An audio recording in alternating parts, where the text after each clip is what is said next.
So is all carbohydrates bad? And Not at actually, if you can just define what carbohydrates are, because I think a lot of people have this perception that it's only, rice and grains. But I know there's a lot of carbohydrates in vegetables and things like that. So yeah.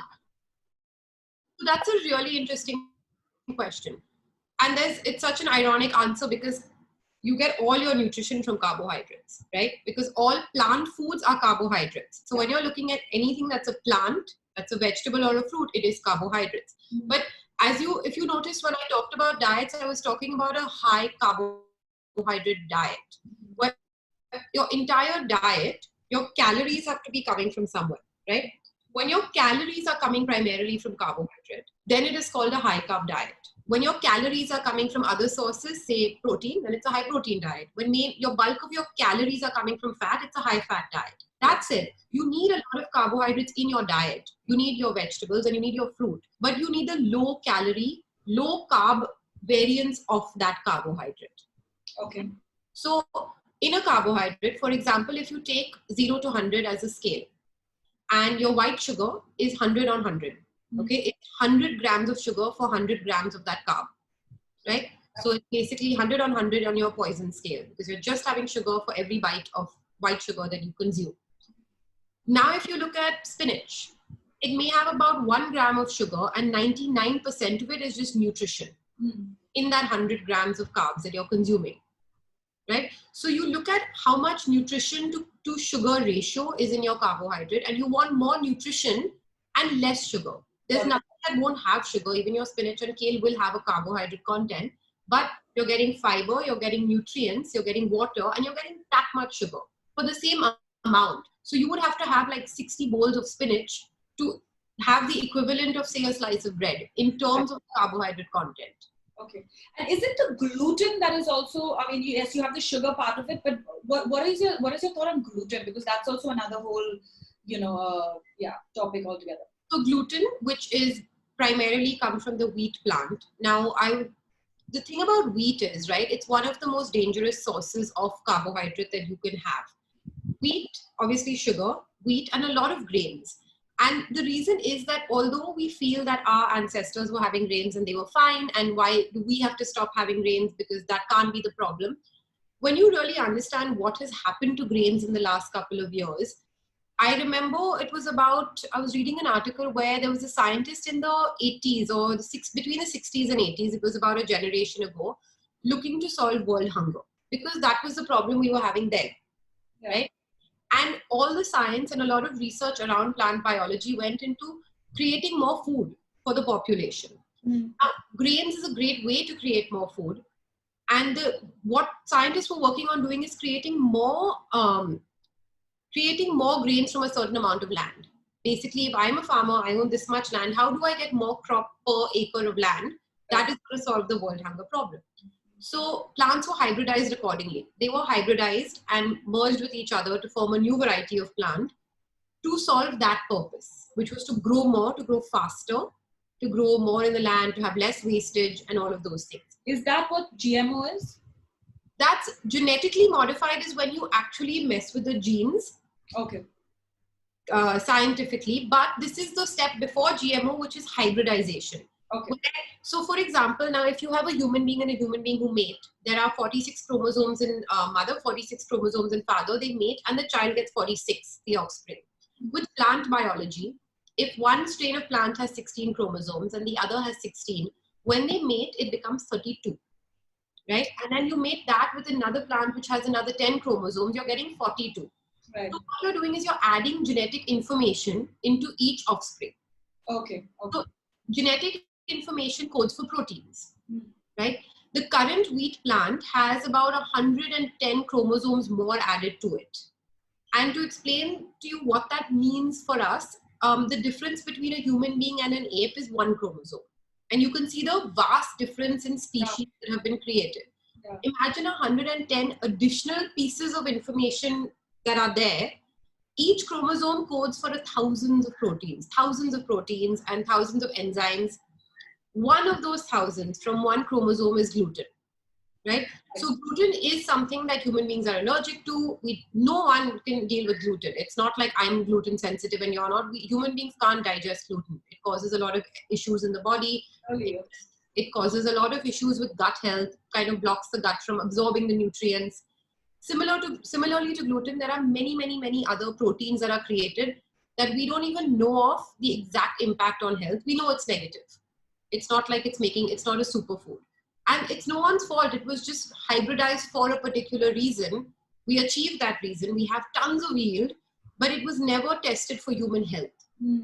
So my philosophy is to cut out wheat completely, because gluten isn't the only problem. There are far more proteins. There's one called amylopectin A, which basically when your body digests it, it spikes your insulin as much as table sugar.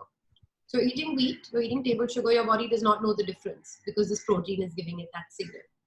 So I just think that gluten is just a smaller problem in the larger problem that is wheat. So if someone, because a lot of people can't remove grains, right? Like it's part of our culture and it's like how we've been eating. I'm from the South and so many people stick to white rice, right? It's like something that I myself, when we work with our patients, it's difficult to even get them to switch. What would you, is there one or two grains that you would say, okay, fine, this is probably the better ones out of, the others, or you're a no to any kind of, any grains, basically? So it depends on what I'm trying to solve. So if I'm working with a clinical population where their body has reached a point where it's now ill and you need to solve that illness, as a medicine, you need to remove all grains, right? Because I'm going extreme to solve an illness. Yeah. But if someone whose body is relatively healthy and in that middle ground, or even an athlete who is really expending a lot of energy, there are grain alternatives that I would recommend. And if you go by the science of grains being bad because of the ultra processing and ultra hybridization of the plant, the wheat plant, that has then been super hybridized, it's coming from different lands, it's not coming from your own land, it's been made commercially in monocultures, the soil is not really taken care of, the wheat is taken to the factory and then immediately processed, so you lose more nutrients. The faster the food is processed, basically food is a journey that needs to take time for it to grow. Nature has to work its magic on that food. And there's a way to do it that is with traditional methods that seems to be better on the body and better able to digest. So wherever I feel that you have control over where your grains are coming from, if you can find a local farm that's growing and having their own grain supply, be it bajra, jowar, other than wheat, because I know the wheat plant has so many issues right now, you can get it locally sourced, minimal processing. So a lot of the places where they kind of hand churn their grains and don't send it to a proper mill, and package it and send it out in mass, you're looking at smaller, more locally sourced, only because you have control over the process and you have more trust in the process, because the process is what has made us lose our faith in the health, the impact of the grain. But ideally, I personally cut out all grains, and I found it, because when you're eating grains, it's still carbohydrate. You still get a sugar spike. You still get an insulin spike. So for someone who is addicted to sugar, which is most of us, we don't realize that it's a physiological addiction. By taking away table sugar but giving them grains, you're still giving a sugar hit or giving high carb fruit. So if you think of it as rehab, right? If you really want to cure yourself once and for all and reset your metabolism, you don't want to have any stimulus that kind of brings upon that same response.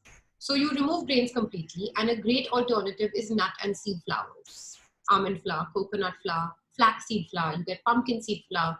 You can make flours from a variety of things that are not typically used, but you can recreate the same foods. You can have almond flour bread, you can have almond flour roti, you can have coconut flour naan, you can have parathas. You can recreate the same food just using a different base. So can you offset the insulin spike that a grain gives you with a different type of food? Like if you were to add fat in it, would it offset the level of the spike? So say you're eating a high carb diet, meal, can you offset that? Is there any food that would help?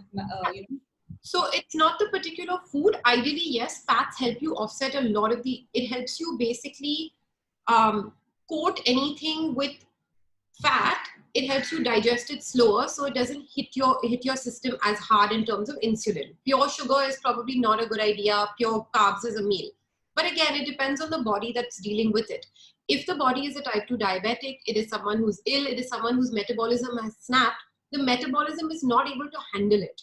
So it might just go even more haywire if you're putting sugars in and fats, because it's not able to process or use sugar the way it's meant to be used. But if you're talking about a regular healthy person, you would have some room to be able to do it, but chances are it's going to put you into fat storing and start to tilt you on that path towards ill health over time if you're having your carbs and fats together. Whereas if you look at an athlete who works out a lot, post-exercise, needs to refuel, at that point, I would probably say, okay, for this particular athlete, a cleaner grain, a starchy vegetable, and a little bit of fats will not cause as much damage as it would in a typically healthy person, or definitely not an ill person. So we have to look at people on a spectrum of how much your metabolism is already damaged and broken. Are you somewhere in the middle? And even if you're somewhere in the middle, are you on the path towards ill health, or are you on the path towards more fitness and more healthy? Or are you here as an athlete in terms of your output, in terms of what you're doing with your physical body? But the underlying thing is, you have to remove all the stuff across the board, your sugar, your wheat, any processed food across the board. Only then can you actually talk about tweaking nutrition and changing the rules a little bit for each person. It doesn't work if you're also having processed foods and you're having wheat and you're having sugar in your diet. So is this universal? So example, how much does your genes or your ethnicity, your ancestral background kind of, or cultural background come into play? Like now, look at Italians, right? You look at the kind of diet that they follow. And I'm sure you get this a lot, where like people ask you, okay, you're telling us to get off the grains, but how come like these guys seem to be doing really well and live long lives and, and predominantly eat high carb diets, basically? Yeah. So for one, it's the source of where their grains are coming from. A lot of the places you find that are really high grain, like you look at Italy with its pastas and the grains in their diet and the breads, they have typically for generations been consuming that with a lot of olive oil, a lot of really good fats, there's a lot of meat. So if you look at typically the history of how they've been eating for the last generation, it has been a very balanced grain diet, but with mostly fats. So they've been eating that way, say, for example, from the time they've been born till today. Whereas people whose metabolism has snapped are those that have been eating a predominantly grain base. Say you move to 80 to 90% only grains and processed food. So that is why today we're even having this conversation. Had we all been having a locally sourced, balanced diet for our whole lives, this issue of grain needing to be cut out and processed food wouldn't have come up. We've basically overdosed. We've shifted our diet from what should have been a nicely balanced diet, say like you mentioned, Italians. A little bit of pasta, lots of olive oil, sun-dried tomatoes, grass-fed cow milk that makes cheeses. So it's again high-fat quality, because if you find a lot of the places there, they get their produce typically from local regions, right?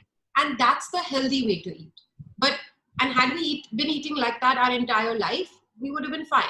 We have shifted that that balance into super high carb, only processed, and we've missed out on that. So we're basically 20 to 30 years of repair needed in most of our bodies before we get to that point where you can now balance it out with your locally sourced carbohydrate and still be fine.